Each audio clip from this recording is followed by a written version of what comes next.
Hello, everyone. I'm here with Neb today from ZF. Welcome to Munro Live Podcast. I have forced myself onto the podcast today because this is something that's very interesting to me personally. We're going to talk about ZF's AKC and steer-by-wire systems, and I couldn't pass up the opportunity to have a conversation with Neb today.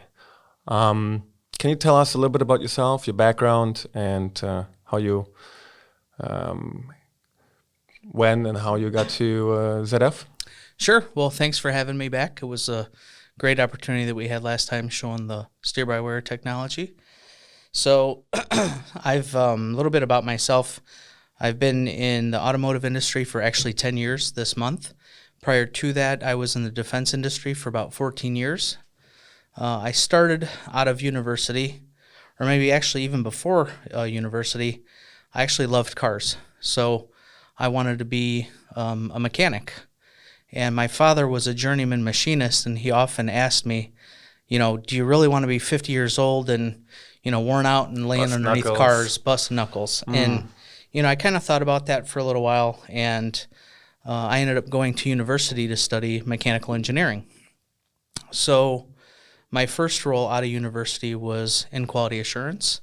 I spent around 3 years doing that between vehicle systems and supplier quality, and I often got tired of always identifying nonconformances from engineers or from suppliers. And I thought, rather than always documenting the deficiencies, why don't I just design better parts, right? Fix it. So fix it. So I spent probably a good 6 or 7 years as a design engineer. And I often, I spent a lot of time in plants. I spent a lot of time out in the field, working with customers. I actually was also deployed along with soldiers many years ago prior to the invasion of Iraq. So I lived with soldiers in Kuwait at a facility called Camp Doha. And then after many years, I was often tired of being the engineer forced to execute a lot of things based on a series of people that didn't seem to have, that kind of big picture. So I went into project management, and because I wanted to take a lot of that background and then, really manage products from a cradle to grave perspective. And from that point, I just continued to grow within the organization in the industry, and I left defense and aerospace and came to automotive. And today and for many years, I manage our portfolio of steering actuation products for ZF here in North America. Sounds great. Okay. Yeah. So I see there's a little bit of a thread there. You do something, you see the issues, you want to fix it, you go tired of the issues and move on to the next thing. Okay. Yeah, very interesting. So you mentioned that you loved cars. Absolutely. You're a car guy? Very much so. Okay. So EVs and ICE, or? Absolutely. Absolutely. Very good. Yeah, me too. There's people always talk about it as if it's one or the other, but I think you can just, if it's got four wheels, or any wheels at all, it's near and dear to my heart. So what do you drive personally? So right now I have an Audi Q5 hybrid. So it's a plug-in hybrid, so it has an ICE and an electric propulsion system. I have both. Yeah, prior to that, I actually had an Audi S3 that I used to do a little bit of racing on the weekends with like Gingerman and Granton. Okay. However, the roads in Michigan, I would say, anything of an enthusiastic type nature, our roads certainly. I drive round trip 110 miles from my home to the office and then back, and so I generally need something with a little bit more comfortable nature. For example, I had a Corvette before, and the S3. The roads here in Michigan just don't make for an enjoyable drive when you're driving for a long time. I think I have the right guy here, because I'm really interested to talk about steering feel from an enthusiast perspective on steer-by-wire, right? So I'm a track guy, sort of like you. I got a couple of Miatas. My daily drive right now is a Model 3 Performance, right? So, but I remember, what was it? Last year I went to Gingerman with the Miata, and I drove either a Fiesta ST, it was a Focus ST, right, with just regular electric assisted steering, conventional steering.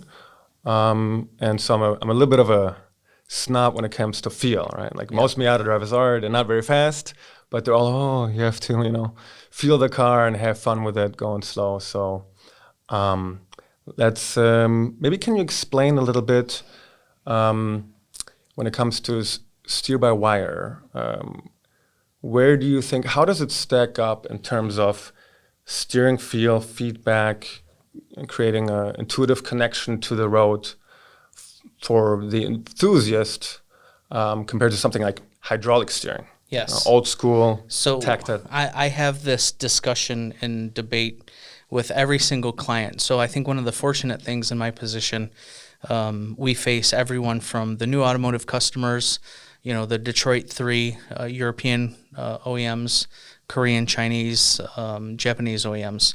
So everyone ultimately has a DNA, right? A vehicle, I think I saw an advertisement with Mazda, for example, where they say, move and be moved, right? Driving excitement, the ultimate driving machine. Everyone has their DNA or, how they feel that their vehicle should translate a connection to different people. Many years ago, everyone always talked about the transition to EPS and how it was such a muted sensation or a connection because it didn't have that same kind of, fluid transfer with the valves and that different connection. Nevertheless, EPS continued to evolve and evolve. There's many different type of applications: belt drive, pinion drive, single pinion, dual pinions, dual driven pinion solutions. So the technology has continued to mature. I would say, and I have this debate actually even with our clients, where a fixed percentage of people are extremely focused. The journalists, automotive enthusiasts, in terms of what that connection meant for so many people, and I completely value that. And as a car guy as well, I actually, when I was the first time I went and did the racing activity, I actually asked one of the instructors, to give me a little bit more, availability and clarity in terms of how to really handle the car at the maximum capabilities. And what was most interesting is when I was having the professional driver do a ride along, he had basically said, you as engineers have designed the vehicle to do this, to do that, like as we were entering the different corners. And so from an analytical and theoretical perspective, I always understood, the contact patch, the yaw distribution, that connection, the torque application. And as the suspension would unwind, like my very first laps, I was putting so much effort, and my hands were so tight. And he simply looked at me and said, as an engineer, you guys have designed the car to do what it does, right? So loosen your grip as an example and just let the suspension unwind, carry that inertia through the curve. And I was just getting so much better lap times because he said, motorsport is not a function of power, it's more of finesse, right? And so Absolutely. To get to that point, as we start, migrating from hydraulic to EPS, now to steer-by-wires, how do we get that level of finesse? How do we get that connection? So really, the secret is the knowledge that the people have, right? Our tuning experts, the steer feel experts, the communication and understanding really the entire chassis. It's not exclusively about calibrations, right?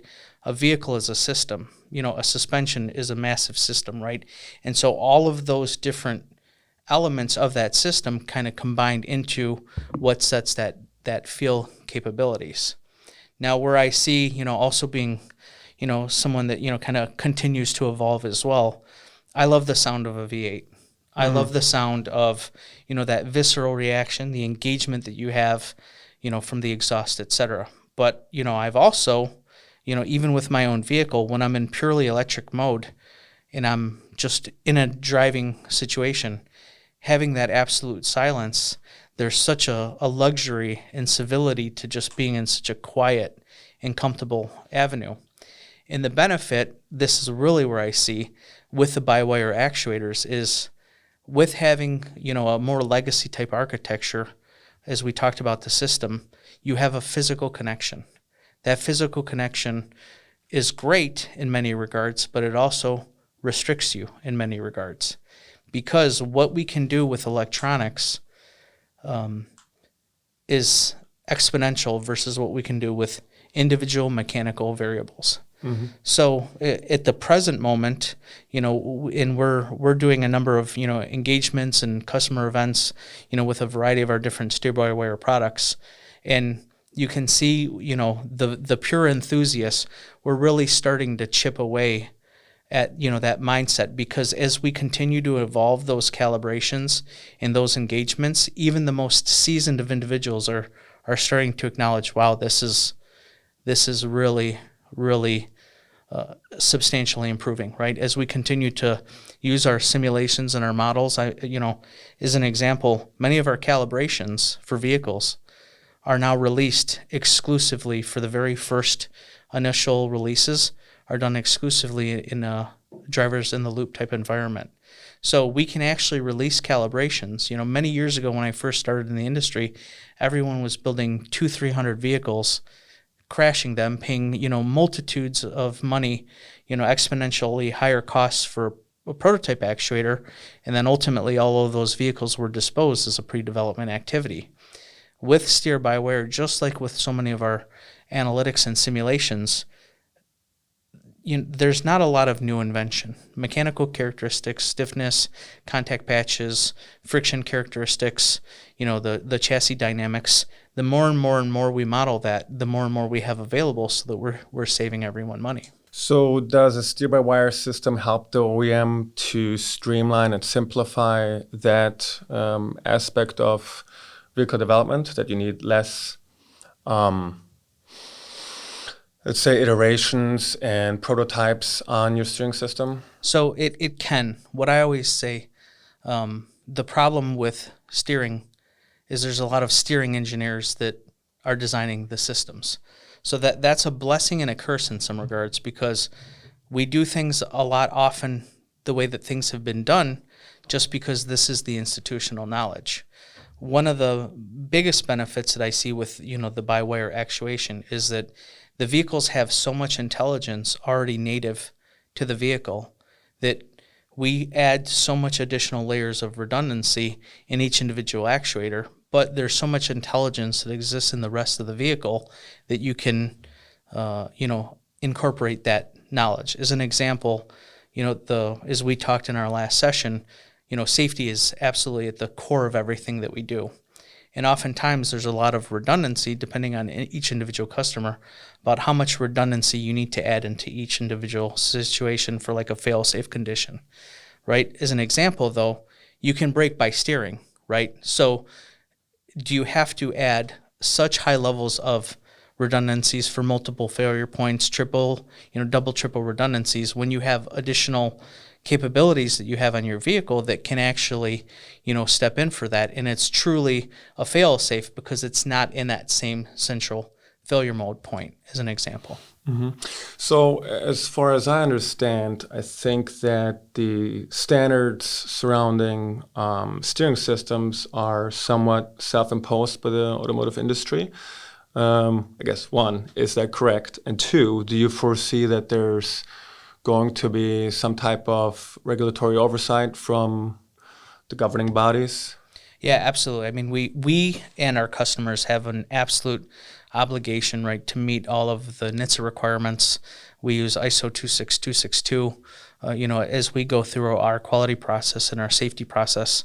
And ultimately, obviously, keeping the occupants and the families absolutely safe is always at the core of everything that we do. So there's no approaches to really, shortcut those activities. However, I think where you see the biggest utility is the by-wire actuators is an example. What kills every business is the proliferation, right? A certain vehicle or a certain pickup truck will have different engine offerings, right? 2, sometimes 3, sometimes 4 type of packages, for example. And so often, sticking with a steer-by-wire solution, each one of those engine packages oftentimes drive a different integration into the frame because you have to work around the routing for your intermediate shaft to go to your input pinion, as an example. So that in and of itself will drive a different tower angle, will drive different foot mounts because you have a diesel engine or you have a 4-cylinder engine or you have a 6-cylinder engine or a V8 as an example, right? Mm-hmm. So each one of those variants oftentimes then has a completely different steering system, largely with a lot of the same internal mechanical components, but the environment that it interfaces is completely different. As an example, in a by-wire actuation, having that mechanical connection now, having to route from your input handwheel area down to that rack is completely agnostic. It doesn't exist anymore. So one of the conversations that we have with our customers, for example, we have our nomenclature is a handwheel actuator, right? So the device that basically simulates that road feedback, because there's clearly no mechanical connection. It's all ultimately a simulation based on all of the different sensing and the inputs that we receive coming back in from the tire through the rest of the suspension. So done well, you can now have one handwheel actuator that can go from an A segment vehicle all the way to a Class 8 truck because it's completely agnostic. Mm-hmm. And so as we continue then to scale that and then deploy that with our different customers, that's really, you have higher safety because you now have less proliferation. You have an absolutely proven set of electronics that's been proven in 1 million, 2 million, 10 million, 100 different vehicles. Yeah, I think the system safety aspect of steer-by-wire, that will just naturally, as a byproduct of vehicles on the road, prove itself to be safe, mm-hmm. right? And then I think it would be great if you could talk a little bit about of not just the active safety aspects of mm-hmm. it, right, and the redundancy, but also maybe explain a little bit how not having a physical connection and helps you in the case that you do have a crash, mm-hmm. right, in terms of crash structure and not having to deal with the steering column, mm-hmm. et cetera. And so let's pick up on that point. So first and foremost, let's talk about the crash. So a human being, right, based on your physiological, stature, right, you're a taller guy than I am, right? Nevertheless, you and I can only put in maybe 75 handwheel input into the steering wheel, right? Because of your physical limitations, and you can only further in an evasive maneuver command so much with your own arms, right? In a steer-by-wire situation, if we detect a potential crash coming, we can command that rack to do the fastest, most evasive maneuver because you are no longer physically connected to that steering wheel, right? And so the rack can outperform in a by-wire situation than if you were physically connected to it with a steering wheel. Could you make the same argument for a conventional EPAS system that has enough power to move the front wheels? But you're still connected in a conventional EPAS, right? You are still connected to that hand wheel. So if you now grab onto that hand wheel and you're there, you can then restrict it, right? And then mm-hmm. also, from a safety perspective, actually the driver can now get hurt because if we're commanding an emergency evasive maneuver and someone's still on there, right, the steering wheels can actually grab those hands and grab those arms and then cause some damage to the person. Whereas by having that silent steering situation, the rack is doing everything that it needs to do, but now we're keeping the occupant or the driver safe because now in that crash situation, we're at the 10 o'clock, 2 o'clock position. The airbag is now not having any restrictions from having your arms in that maneuver, so then the airbag would deploy, and then you're in the safest situation possible. Yeah, so that technology integrates very well with autonomous vehicles Absolutely. From that perspective, right? So do you think that, obviously it's a good fit for it, but thinking about autonomy and future applications of that steer-by-wire, where I think there's a lot of advantages doing steer-by-wire in a robo-taxi type of Absolutely. Deal, right? Yeah. So because again, when we talk about that level of reliability, that level of safety, a by-wire actuator again is even more conducive to a fully autonomous environment because when you don't have that connection point, there's no reason to have all this complexity of tower angles to then connect to a driver, because there's no driver there, right? What you see often in industry is many of the suppliers, and that's why I say the problem is that there's a lot of steering engineers still doing this, and I don't say that to be disrespectful. I'm just saying let's evolve our thinking, because you have opinion that no longer has a reason to have a connection point, but generally speaking, everyone's still using the same type of sensing technology for a pinion to be engaged into a rack. That pinion has no other point now other than just reading the angle, but you can read the angle in different characteristics rather than having a high complexity pinion integrate with teeth on a rack. Yeah. It's like a vestigial component, right? Correct. Yeah. But the institutional knowledge has said, let's continue to use what we have rather than how do we evolve to the next level of thinking and use a different type of technology or sensing. Mm-hmm. Yeah, very interesting.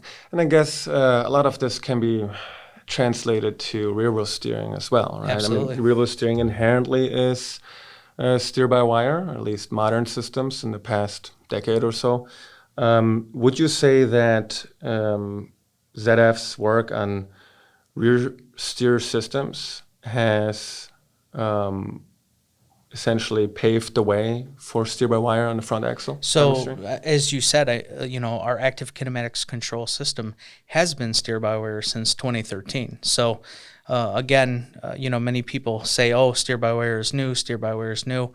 The fact remains, our design and implementation, from 10 years ago, was intentionally designed in a manner where it was completely a steer-by-wire solution. Doesn't have any of that same type of sensing technology. The sensor is a completely different design, different spectrum than what you would see on a traditional front axle actuator. That arguably, there's no reason that type of actuator could exist in the front or the rear, because you have no mechanical input into the steering ratio. That particular system, however, was designed in a different use case. So a traditional rear steer system has lower efficiency than a traditional front steering system, because the fail mechanisms and the safety case was in that, those particular deployments were to basically have a high friction system where you can't backdrive it with the inputs. And so it would basically fail in a safe condition. Obviously, as we're looking at traditional front applications, a lot of the safety architecture, is fail operational, hence why you have all that additional level of redundancy. Mm-hmm, mm-hmm. Do you think that the industry as a whole is very receptive to steer-by-wire on the front axle? So what I see in general, many of our clients are still hesitant to adopt the technology, in the essence that, at least in its current format, the most expensive aspects of a by-wire system or of any actual module usually is in the computational portion and the motors, because of obviously the cost of the rare earth. Everything else, is understood and known, right? You have tie rods, you have housings, you have bellows, you have clamps, things of that nature.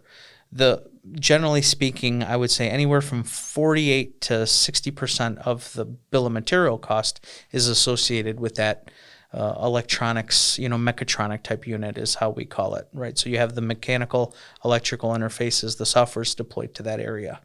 So as it's currently deployed with the architectures in discussion with most customers, is that you have to have a high level of redundancy, in both of those actuators, and that's where the largest amount of cost is.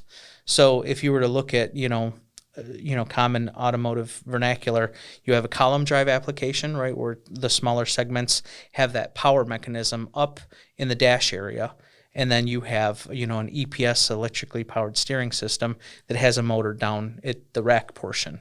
So right now you see the capabilities are basically, almost generally speaking, having a column drive, which is giving you that hand wheel input, and then you have a traditional belt drive application. So you have two expensive motors and ECUs that have, double, triple redundancies, and that's why at the present moment you don't see that deployment of technology as large, because of the costs compared to just having a manual portion at the hand wheel and then having a powered system. However, as I said, that we have to evolve our thinking, is that how we get there is looking at the total value stream equation. So conversations that I have with a lot of my customers is an example, you're an enthusiast, right? A lot of enthusiast vehicles have what's called variable ratio racks, right? And so for those that don't know what that is, it's often a forging that has two different portions of their teeth where they have a different mechanical ratio on the center of the rack versus on the outside. Most cars have what's called a constant ratio factor, which is how the teeth are cut into the rack. And that's ultimately what gives you the speed and the engagement and the different tower angle, connecting to your pinion. So when you go to steer-by-wire, you don't have to forge different racks for a B segment vehicle, a C segment vehicle, a D segment vehicle. And as we start looking at that whole value proposition, there's a lot of tooling, a lot of cost to PPAP, to validate, to industrialize, to change over tools, et cetera, et cetera. When you no longer have to make all of these mechanical variables, all these changes through that entire value stream, and then you just send a different calibration and it does the same thing, that's when you start seeing the cost. Where the industry hasn't caught on to that yet is that they're just looking at the line item in the bill of material rather than the total accounted cost. Mm-hmm. Do you think there's any efficiency benefits from an electric vehicle perspective? Absolutely. Mm-hmm. So because I would say in general, the systems from an electric vehicle perspective, we've had to continue to innovate and continue to, expand on the systems, right? The electric vehicles now have higher, voltage capabilities that are available, right? There's a lot of discussions that we're having in industry with, different native voltages, right? Obviously, 48 volt is something that is, brought onto the scene here in the automotive industry.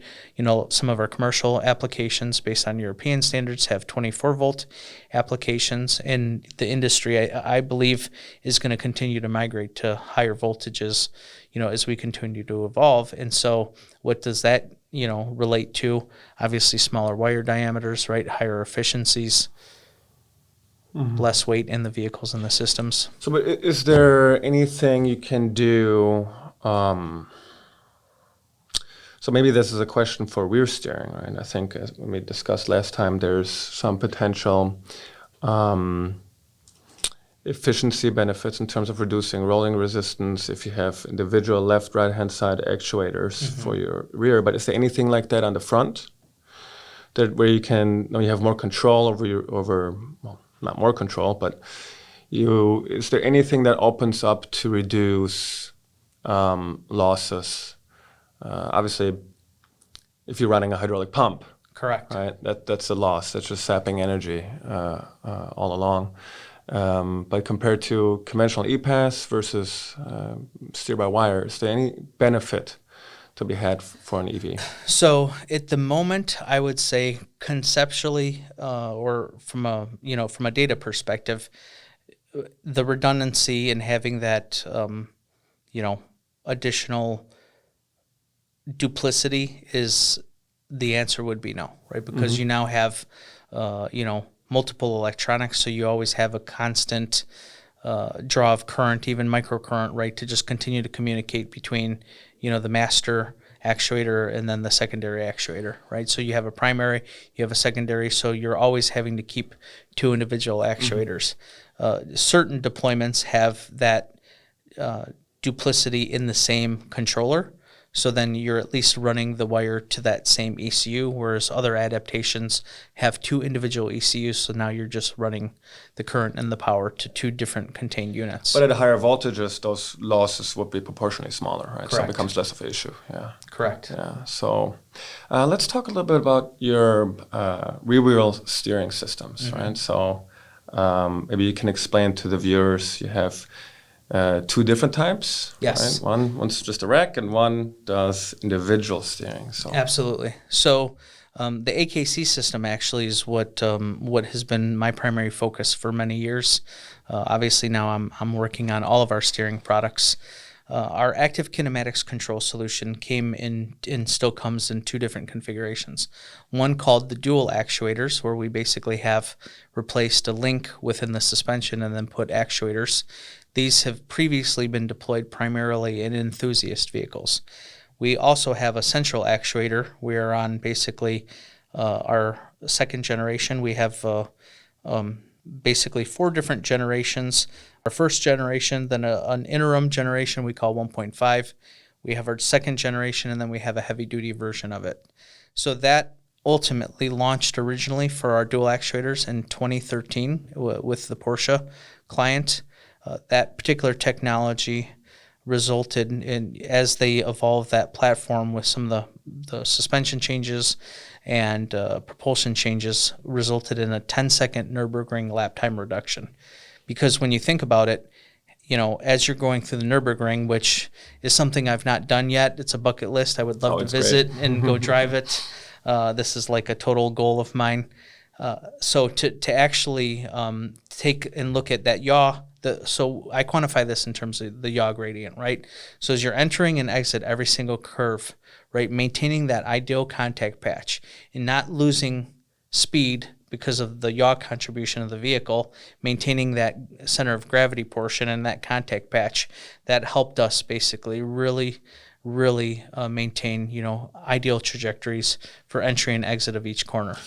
Yeah, absolutely. I mean, essentially, you can have a tailored alignment per corner, right? Correct. So depending on inputs, so you can optimize for going straight, minimize toe, or, as speed goes up, you can increase stability, and then... You can even help with your launches, right? There's different features also, toe and braking, right, that also give you, exponentially different features and capabilities where you can then, really improve the vehicle performance. Our central actuator is more common to, I would say D segments all the way up to the truck markets. Our team launched the Hummer actuator, many years ago with General Motors. We did a lot of co-development activity with them. Our team actually co-developed the crab mode feature with General Motors, so that was a very exciting time. And we're continuing to evolve the capabilities because as you have all 4 wheels in motion, there's just so much more capability that you have with trailering stability, with trajectory management for off-road and terrain features, parking features. So it's really a fundamental technology. I mean, we've talked in the past, it's like my second child. Really, I believe in that technology as much as I do my own family. It really provides such a comfort benefit. And I've seen even from your own reviews, right? 4-wheel steering vehicles just provide, as we talk about autonomous as well, having what we measured, because I'm a big data guy, right? Without data, everything's just an opinion, right?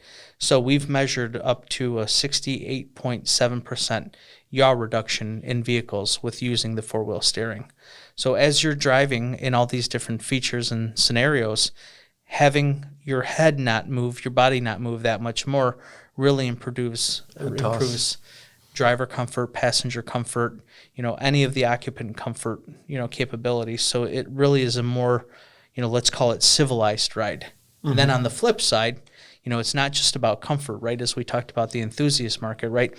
The vehicles perform so much more. If you look at, Porsches, Ferraris, Lamborghinis, nearly all of the applications now have a 4-wheel steering application because of the additional margin that you get and the additional control authority that you have. Yeah. So here's a Munro question for you. We need to get one on your Miata. Yeah, it'd be fun. I'll donate it for development purposes as long as I get it back. There you go. So if you can make the car faster, that's efficiency. Yes. Right? That works the other way around as well. You can use it for less rolling resistance, so your EVs can drive faster.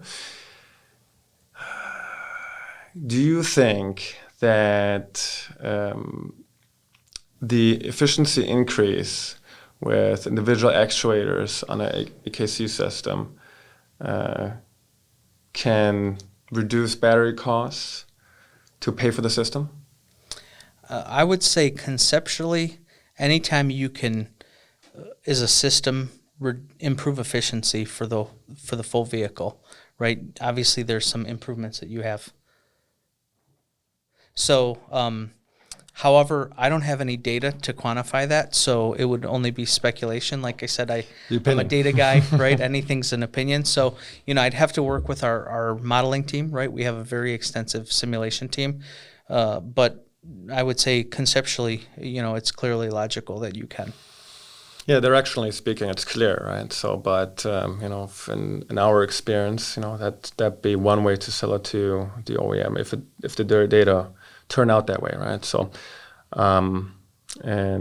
system level for sure. So the standard AKC system.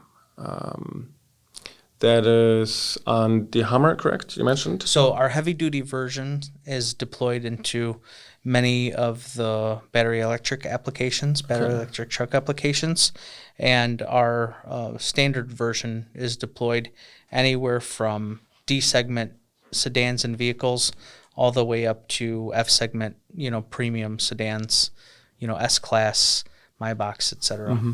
So I see a lot of systems, they go up about to 9 or 10 degrees of steering angle on the rear. Is there any reason to go higher? So ultimately, depending on the use case, so the higher articulation in the rear wheels is really driven, what it provides is that low-speed maneuverability benefit, right? From a dynamics perspective, when we're doing the in-phase type application steerings, right? It's generally, let's say, above 36, 37 kilometers per hour. Depending on each customer, right, we have a different transition point. But we use less than 1 to 2 degrees in any of those scenarios, less than 1 actually, to get that benefit. Largely, the larger road wheel angles in the rear have been limited just by the suspension design from our different clients, right? Mm-hmm. You have the different wheel packages, you have the different wheel arches, you have the different, suspension geometry.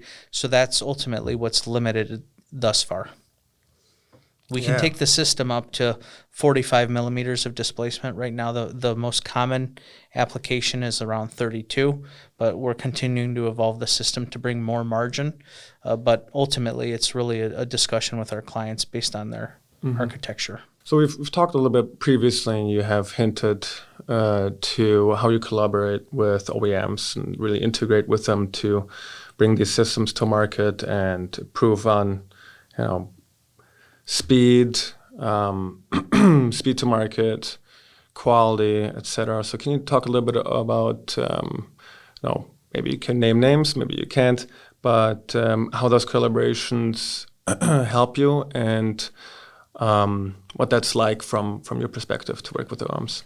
So I think one of the great things about working, at a tier one like ZF is that you do have that exposure to all the different customers, all the different practices. We learn, we're the experts, obviously, for our technology. However, each individual customer, have different chassis approaches, have different protocols, have different way of thinking and integrating their components. So as we continue to navigate through that with our customers, they also teach us many things because they're looking at it in a broader context across all their different vehicle segments, right? So they're always bringing us ideas in terms of, hey, if we were to take a different approach to try to reduce costs, how do we have that discussion? There's a lot of discussions around, by-wire and software-defined vehicles as an example. So we're continuing to try to evolve our customers and ourselves because everything's moved. A large focus on our part is, a digital initiative. As I said, we're doing a lot of initial releases completely in a driver's in loop type of environment. So further simulations, further requirements, and further design evolution continues to happen. Many of our customers still give us requirements. I call it digital paper. So they give us an entire spec package of X number of requirements, and they're all scanned PDFs. We have complete digital, based on our, SPICE development and our systems engineering V. We have everything completely capable in a fully electronic format, and we have compliance and all the test data that goes all the way back up the V. And we're having conversations with our customers saying, hey, let's get rid of the paper. We have everything in a digital format. Let's start doing native exchanges completely in the digital environment so we can really continue to improve our development times, reduce human error with scanning documents, things of that nature. So, that dialogue transcends everything from the product to even all the way through the development process. So how does steer-by-wire or AQC for that matter affect other systems in the vehicle, right? So with EVs, you see that there's a lot of, oftentimes it's not at the first, in the first application, that new technologies affect other systems. Right? So heavy batteries require different tires, there's more tire wear, etc. So where do you think other automotive systems in the vehicle are affected most or maybe benefit the most? So largely it's in the feature and feature deployment, right? You can have additive capabilities by harmonizing the different systems together, right? So like as an example, I was pointing out, brake by steering, right? So when we communicate all those different, sensing the technology, we can do multiple functions by basically looking at it as a systems approach. Additionally, through the value stream, the more intelligent sensors that we have on these by-wire products, that also helps with prognostics. It helps with warranty. It helps with preventive maintenance. We have, sensors built into some of our joint applications, right? So these by-wire devices now have continued evolution of, onboard diagnostics that we can basically have our customers then, as we enter higher levels of autonomy, this joint is about to fail because we've seen X number of inputs or, high level impacts over a certain given period of time. So as we enter that higher levels of autonomy, these by-wire systems can then basically help fleets, do preventative maintenance on vehicles far before you're ever going to have any type of, catastrophic type activity, right? Yep. Yeah, that makes sense. Where do you think is the automotive industry headed in terms of, and ZF for that matter, in terms of from a steering and EV perspective? You personally, what do you think that that steer-by-wire systems are going to permeate the market within the next decade or so, or do you think? Yeah. What's your so opinion? I would say my personal opinion, right, is that it will continue to, be more of a niche type product, within that 5-year period that you had asked from a timing perspective. Because what I personally see is, again, the deployment based on the institutional knowledge is really looking for a higher cost. And as the industry is trying to remain competitive with some of the threats, from additional Chinese OEMs, for example, just internal industry competition, a lot of clients are looking to take content out of vehicles or have more cost-effective content, to really try to, be competitive. And so where you look at maybe more of, like I would say the new automotive customers, they have slightly different approaches, where they're looking at it in more of a systems type approach, a systems type cost, more software in-house, et cetera. So there's less proliferation and less complexity. So I personally don't believe that steer-by-wire will continue to be very mainstream in the next 5 years, because the conversations that we're having again with our customers is, the larger value proposition, right? It's reducing how many parts from a proliferation perspective. When I go to our plants, I go to our customer plants, there's so much different tooling for all these different variables, and that costs a lot of money. The way that we get there is basically by having, less proliferation. Like I always ask everyone in industry, would you rather have a McDonald's or a steak restaurant? What's your answer? Depends on the day, right? So my thought is, or the way that I answer this question is, I would have a McDonald's every day of the week, because a McDonald's is making money every second of the day. A steak dinner type restaurant is largely making most of their profits on a Thursday night, on a Friday night, and a Saturday night, right? So you can have a very elegant, very couture product, right?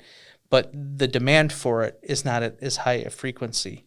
Yes, a McDonald's may make less money on a per unit basis, right? But they're making money every second of the day, and they've scaled their process and their product, right, such that you have the same quality at any McDonald's, whether you're in the Metro Detroit area, you're down in the South, right? It's the process and the repeatability of it is ironclad. Mm-hmm. Yeah. So let's talk a little bit about ZF. So what does ZF do to keep some of that tribal knowledge in the structure of the company, right? So when you talk to a lot of OEMs, and so we see different approaches how either through design rules or some other means to try to bring knowledge out of the heads and keep it in the company, for the lack of better words, so that when Neb leaves ZF, he doesn't take all his knowledge and experience with him, and it's missing then at ZF. So is there something that you as a manager or how does ZF approach that sort of topic too? So our company personally does it in 3 different ways, right? And I imagine most of companies try to take a similar approach. So we're very focused in terms of our core development, and all of those lessons learned, and failures are a good thing, right? As long as you're learning from them. So we are very focused on continuing to document that and bring that into our core development area. So ZF, in most German companies, we have a foundational approach where we have many of our engineers, for example, in the different development regions, and they continue to bring all of that knowledge, continue to evolve all that knowledge in a very centralized fashion. Anytime we learn anything, anytime we have a failure and a fix and an implementation, that is shared not only with the team here in North America, but we bring that to the different product group owners, and we bring that also back into corporate. And as I said, using the requirements analogy, anytime we learn something, we have our body of knowledge that is always updated, right? This institutional knowledge lives in that digital requirement set where we continue to just evolve it. Every time we're learning something new, we document that because our database of knowledge for each individual product group is completely evolved and cemented. We also, is another way, we're always taking fresh eyes looks, right? I had exchanged, before we started the review today, we're also meeting with our customers at their facilities and exchanging knowledge, right? The industry and the relationship with our customers, and that I certainly always push is that my success is your success. Your success is my success. So we try to very openly always share this. Obviously, our IP, we're very sensitive around that, but continuing to evolve the product and continuing to grow that product and make it better every day is something that we're really focused on. We do lessons learned, we do workshops, and we continue to push ourselves to evolve that product and continue to service our customers. And, one of my early mentors in my career always gave me, I've had a lot of really great people throughout my career, and you learn so much from people in life. And one of the, early comments was, always stay close to the product, right? No matter where you're at in the industry, stay close to the product because you never know how you're going to influence it. And that always makes you the most valuable because the product continues to evolve. So no matter what function, no matter where you're at in the organization, stay close to the product. And so we do that also at ZF to continue to make it better every day. So you have a database that records all experiences. Is there anything that you guys do in terms of integration with AI, et cetera, to query the database quickly or even create a virtual engineer of types? Because it's sort of some stuff that we've seen in other places where actually quite impressive results come from. Yeah, so some of the more advanced things, I think I'll have to be a little bit sensitive of what we can share. I will say largely, ZF, including also the rest of the industry, is going in a very again, in digital type environment, right? The more and more that we do in a digital twin type of approach, we continue to advance and evolve that with our simulations, with our modeling, having AI deployment, right, to continue to do the learning so we can continue to evolve these applications. What I would say that I can share is that, I've been spending a lot of times in our factories as an example, and we have something called a birth certificate where every single thing of a part that's being built, as an example, when you have more of a robotics and more of a virtual approach, at any given second, you know everything that's happening with that part. However, when we have operators, for example, you're more prone to have potential failures because did an operator remember to do this portion? Did he have the tool on there long enough, for example? Whereas with the higher levels out of automation and that digital approach, you know absolutely everything that was identified there because the PLCs are sharing all that information with you. Now, I don't want to make it sound like, I am not focused on labor or, trying to eliminate jobs or anything of that sense. I'm simply saying that with having all of this level of digitalization, you have so much more ability to identify if you have any type of failures or if you have any type of variances. Because as I said, I'm a big data guy, right? So when you have that data, you know exactly what happened from a birth certificate perspective. So as we take that approach, right, in our Industry 4.0 type of solutions, there's a lot of things that ZF's doing from a virtual and advanced AI type of approach, but I think I have to be sensitive in terms of how much we can share. So there's only a few vehicles with steer-by-wire, but there's several with AKC systems.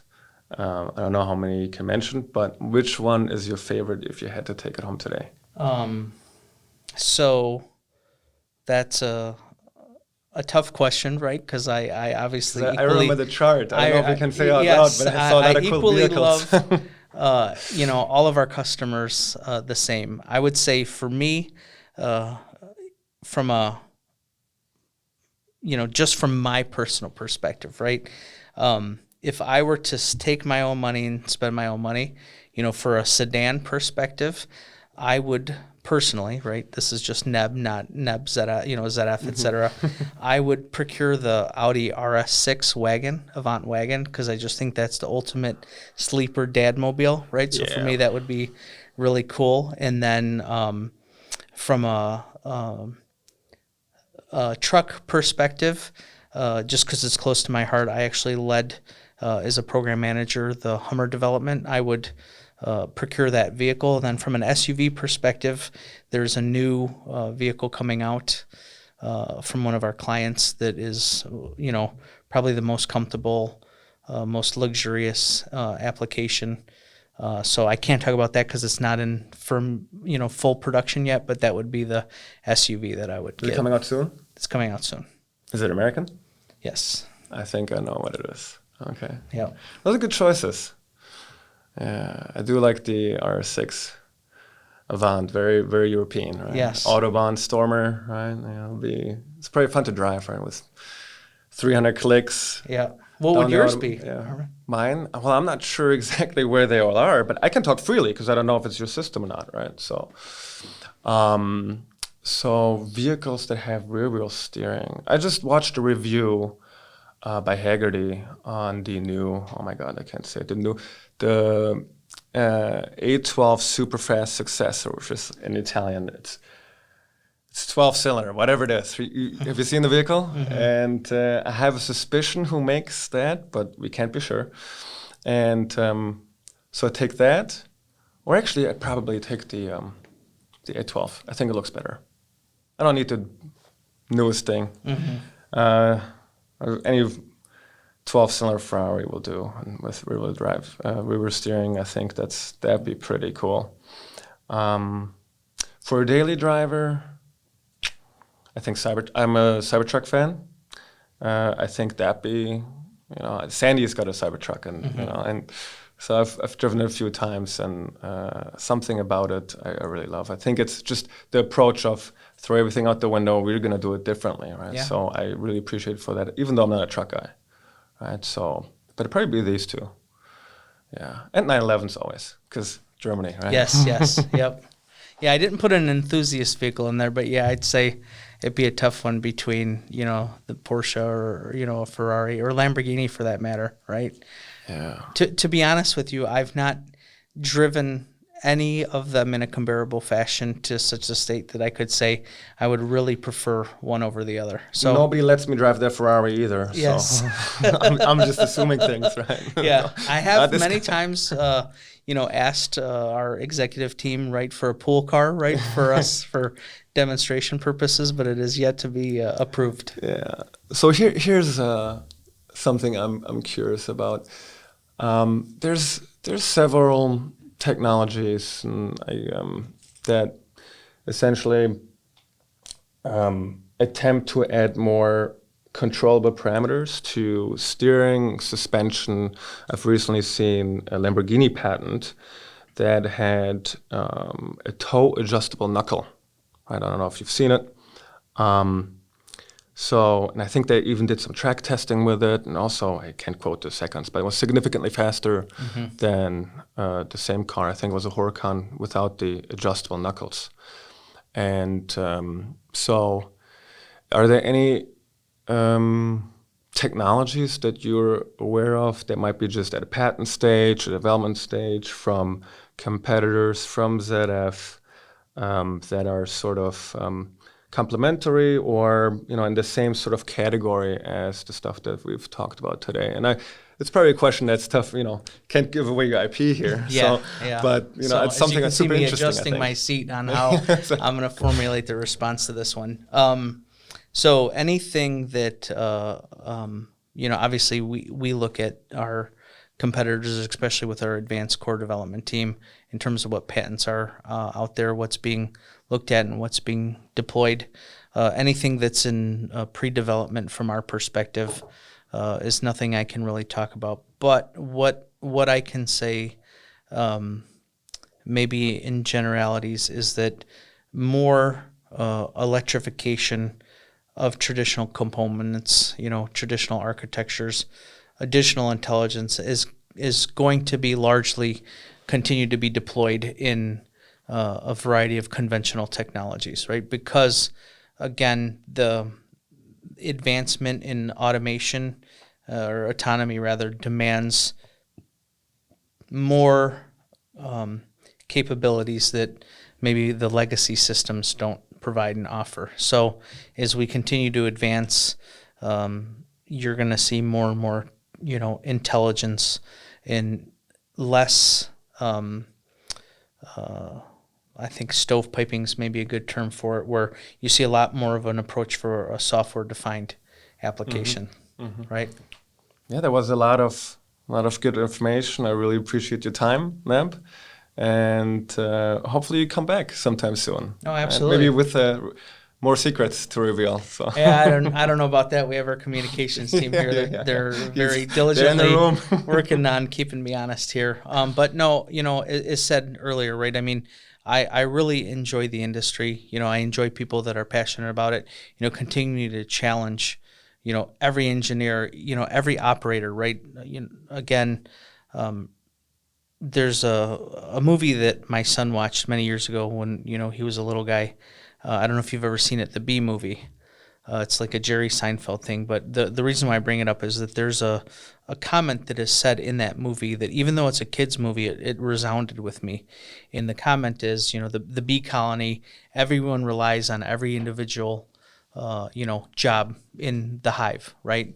And so our industry, I'll take a quote from that movie, every small job, when it's done well, makes a big difference, right? So as we continue to evolve in this industry, I mean, it really is the second age of the automotive industry, right? The early adopters have, gone electric, right? There's still some maybe hesitation from an infrastructure perspective. I travel a lot for work, right? I'm out in the West Coast, I'm down south, I'm in many different countries. Last I counted, I think I've been to 27 countries, throughout my career, and I've gotten to see a lot of different things. I think what is maybe inhibiting us presently is really just the infrastructure, right? But there's solutions for that as well. One would argue the benefit is we continue to go to higher electric applications. How many window motors have you ever changed in your entire life, right? Right. How many washing machine motors have you ever had to change? I mean, things that are running for 10 years. So the advent of electrification does have the benefit of there's less failure points in the vehicle, right? There's just less moving components, right? So as Munro says, as clients say, as ZF says, what's the best part? No part. No part, right? And so as we go to those, electrification applications, you just inherently have a higher level of reliability. So I think it's certainly inevitable because it does provide a very good value proposition. Obviously, we have to do things responsibly with all of the, source materials and minerals. But, I'm so excited to be an engineer in the automotive industry where I'm still listening to beautiful flat plane crank V8s and V12s. I mean, we will never replace that, right? We'll keep them. There's such a visceral reaction to that. But on a daily basis, I have a 12-year-old son. So I even talk to many of the automotive executives. This next generation, we now have to provide the products that this next generation are going to look for, right? And so you and I are car guys, right? Now, I would largely suspect that my son's going to care a little less than you and I about, that level of precision from a steer feel perspective, and he's going to be more focused on what is my user experience, right? The ambient lighting, how much, interfaces can I have, with this connected society, right? So, infotainment and, some of those features, he perhaps, this next generation may be a little bit more connected on rather than, that. However, that's for us as an industry to really figure out and present something that's going to continue to get this next generation a passion for buying those vehicles.